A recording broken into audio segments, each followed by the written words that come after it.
अस्सलाम वालेकुम स्टूडेंट्स, उम्मीद करता हूँ कि आप सब खैरियत से होंगे। और हम पढ़ रहे थे डेटा एनालिटिक्स, जिसमें हमने पढ़ा था कि डेटा एनालिटिक्स क्या होता है। तो आज हम उसी में पढ़ेंगे बेसिक स्टैटिस्टिकल कंसेप्ट, ऐसे स्टैटिस्टिक के बेसिक कंसेप्ट जो हमारे डेटा एनालिटिक्स में इस्तेमाल होते हैं। तो आज का हमारा टॉपिक क्या है? बेसिक स्टैटिस्टिकल कंसेप्ट, जिसमें हम देखेंगे सबसे पहले कि स्टैटिस्टिक्स होती क्या है और इसके कौन कौन से ऐसे कंसेप्ट हैं जो हम डेटा एनालिटिक्स में डेटा के तजिए में इस्तेमाल करते हैं। उनका यहाँ पे हम इस लेक्चर में ओवरव्यू करेंगे, सिर्फ देखेंगे कि ये कंसेप्ट हमारे हैं जो हम डेटा का तजिया करने में इस्तेमाल करते हैं। फिर हम उनको एक एक करके अगले लेक्चर में डिटेल में देखेंगे। तो स्टार्ट करते हैं स्टैटिस्टिक्स से कि स्टैटिस्टिक्स क्या है। तो स्टैटिस्टिक्स नाम से आपको पता है कि क्या है, मैथ की एक शाख है। वो तो आप लोगों ने पहले भी पढ़े होंगे कई इसके टॉपिक्स। तो देख लेते हैं कि जहां हम क्या पढ़ते हैं, स्टैटिस्टिक को क्या कहते हैं। Statistic is a branch of mathematics. Statistic किसकी ब्रांच है? मैथ की एक ब्रांच है, रियाजी की एक शाख है। That helps us understand and analyse data. जो हम किस लिए इस्तेमाल करते हैं, हमारे लिए किस लिए हमारे लिए फायदेमंद है? That helps us understand and analyse data. जो हमें डेटा को समझने और उसको एनालाइज करने, उसका तजिया करने में हमारे लिए क्या है, मददगार होती है। तो स्टैटिस्टिक क्या है? मैथ की ऐसी ब्रांच है जो डेटा को समझने और उसका तजिया करने के लिए इस्तेमाल होती है। It allows us to work with large set of data and summarise them in simple way. ये हमें किस बात की इजाजत देती है? इसकी मदद से हम क्या कर सकते हैं, लार्ज सेट ऑफ डेटा के साथ क्या कर सकते हैं, काम कर सकते हैं और उसको समराइज करके सिंपल वे में हम पेश कर सकते हैं। हमारे पास कोई बड़ा डेटा होता है, उसको हम इसकी वजह से उस बड़े डेटे के साथ काम करके और उसको समराइज कर लेते हैं और सिंपल सा उसका हम सिंपल वे में उसे पेश कर देते हैं। ये क्या है? हमारे पास स्टैटिस्टिक है। This is helpful to draw conclusion और मेक डिसीजन। ये किस में हमारे लिए हेल्पफुल है? ये हमारे लिए हेल्पफुल है कि हम कंक्लूजन, जहां पे हमने कंक्लूजन निकालने होते हैं, नतीजे जहां डिसीजन लेने होते हैं, वहां पे हम स्टैटिस्टिक को इस्तेमाल करते हैं। कंक्लूजन मतलब आपके पास क्लास का रिजल्ट है, आप एक एक से नंबर पूछें और वो तो ज्यादा डेटा हो जाएगा, लेकिन सबसे पूछने के बाद आप क्या करते हैं, किसी ने पूछा कि बच्चों के नंबर क्या हैं, तो आप एक एक की बताने की बजाय क्या करेंगे, सबके एवरेज टोटल क्लास के नंबर लेंगे और एवरेज निकाल के बता देंगे कि ओवरऑल क्लास का रिजल्ट इतने परसेंट है। एवरेज क्या है? इतने परसेंट मार्क्स हैं, इतने मार्क्स हैं सारी क्लास के, एवरेज निकाल के बताएंगे तो अंदाजा हो जाएगा कि क्लास की कारकर्दगी क्या है। तो ये समराइज करके बड़े डेटा को पेश करने के लिए इस्तेमाल होते हैं।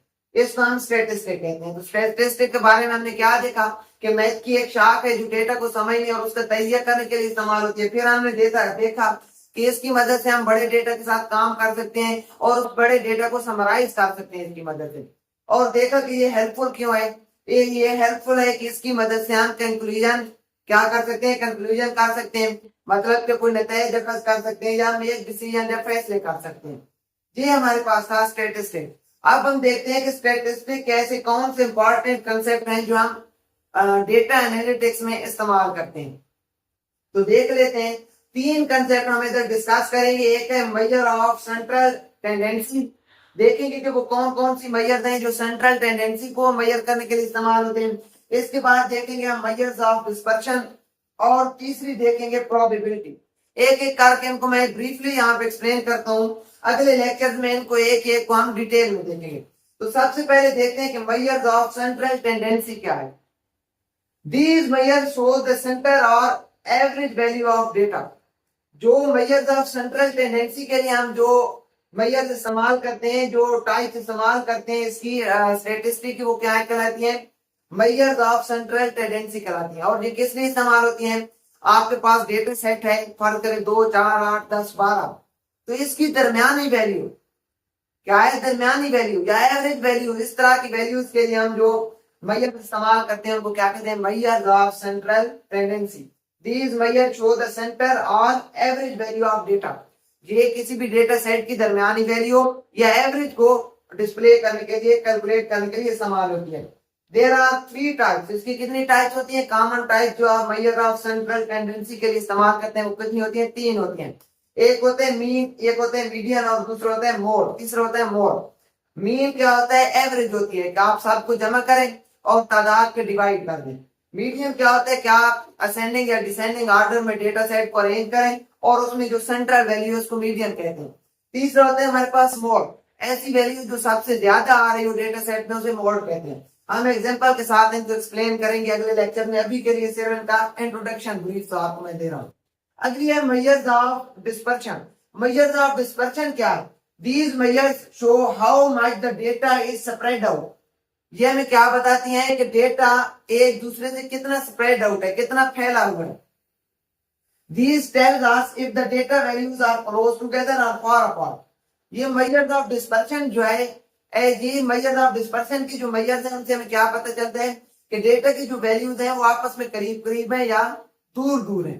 तो ये क्या कहलाती है? measures of dispersion कहलाती हैं। ऐसी मेजर जिनको कैलकुलेट करके हम ये अंदाजा कर सकेंगे डेटा की जो वैल्यूज हैं वो करीब करीब हैं या दूर दूर है, उसको हम क्या कहते हैं? मेजर्स ऑफ डिस्पर्शन कहते हैं। कॉमन टाइप्स अगर हम देखें मेजर्स ऑफ डिस्पर्शन, डिस्पर्शन में कौन कौन सी आ जाती हैं? तो पहली हमारे पास है रेंज। आपको पता है रेंज में हमारे पास डेटा होता है कि फला रेंज से लेकर फला तक, लो रेंज से लेकर हाई जितना भी होता हो सकता है। जैसे मैं कहूँ 0 से लेकर 100 तक तो ये रेंज हो गई, 0 से 100 के दरमियान। अगला है वेरिएंस। तीसरा है स्टैंडर्ड डेविएशन। इनको हम डिटेल में देखेंगे अगले लेक्चर में। अभी तक इनको आप सिर्फ इधर इनके नाम आपको पता चलेंगे। मेजर्स ऑफ डिस्पर्शन में कौन कौन सी चीजें आएंगी, मेजर्स ऑफ सेंट्रल टेंडेंसी में कौन कौन सी आएंगी। बाकी अगर यहाँ एक्सप्लेन करते तो बहुत लंबा लेक्चर हो जाता। अगले लेक्चर में एक एक करके मैं इनको एक्सप्लेन करूंगा। तीसरी हमारे पास कंसेप्ट ऑफ स्टेटिस्टिक्स जो हम इस्तेमाल करते हैं वो क्या है? प्रोबेबिलिटी है। प्रोबेबिलिटी नाम से जाहिर है कि प्रिडिक्शन, किसी चीज की प्रिडिक्शन करना कि वो होगी या नहीं होगी। जैसे आप कॉइन टॉस करते हैं तो उसकी दो साइड होती हैं, हेड या टेल बोला जाता है, ठीक है। आप हेड टेल कहेंगे तो अब हेड के आने के चांसेस कितने हैं? दो साइड हैं तो 50-50% चांसेस हैं कि हेड आए या टेल आए। तो इस तरह से प्रिडिक्शन करना कि कोई इवेंट अगर होगा या नहीं होगा, ये क्या कहलाता है? प्रोबेबिलिटी कहलाता है। Probability is the chance that an event will happen. Probability क्या है? आपने ये प्रिडिक्शन करनी है कि कोई इवेंट अगर होगा या ना हो, नहीं होगा। It is used to predict outcome. ये किसी भी इवेंट की आउटकम जो होती है उनको प्रिडिक्ट करने के लिए इस्तेमाल होते हैं। जैसे आपके पास डाइस होता है, आप रोल करें, दाना जो लूडो वाला होता है फेंके, 1 से लेकर 6 तक आने होते हैं, तो आप प्रिडिक्शन करें कि कौन सा आएगा, 1 आएगा, 2 आएगा, 3, 4, 5, 6। तो ये डिफरेंट उनकी आप प्रोबेबिलिटी निकालेंगे कि कैसे हम निकाल सकते हैं, ये भी आगे डिटेल में हम पढ़ेंगे, ठीक है। तो ये था आज का हमारा टॉपिक जिसमें हमने देखा कि स्टेटिस्टिक क्या है। स्टेटिस्टिक के बेसिक कंसेप्ट जो हम डेटा एनालिसिस में इस्तेमाल करते हैं, डेटा का तजिया करने के लिए इस्तेमाल करते हैं। मेजर्स ऑफ सेंट्रल टेंडेंसी के लिए मीन, मीडियन, मॉड इस्तेमाल करते हैं। मेजर्स ऑफ डिस्पर्शन के लिए हम रेंज, डेविएशन और वेरिएंस इस्तेमाल करते हैं। और तीसरा कंसेप्ट हमने प्रोबेबिलिटी का देखा कि कैसे किसी इवेंट के आने की चांस क्या है, ये चीज हम निकालते हैं। उम्मीद करता हूँ कि लेक्चर की अच्छी समझ आ गई होगी। अगर इसमें आपका कोई क्वेश्चन हो तो कमेंट सेक्शन में जरूर पूछिए, और अगर लेक्चर पसंद है तो दोस्तों के साथ जरूर शेयर कीजिए। अल्लाह हाफिज।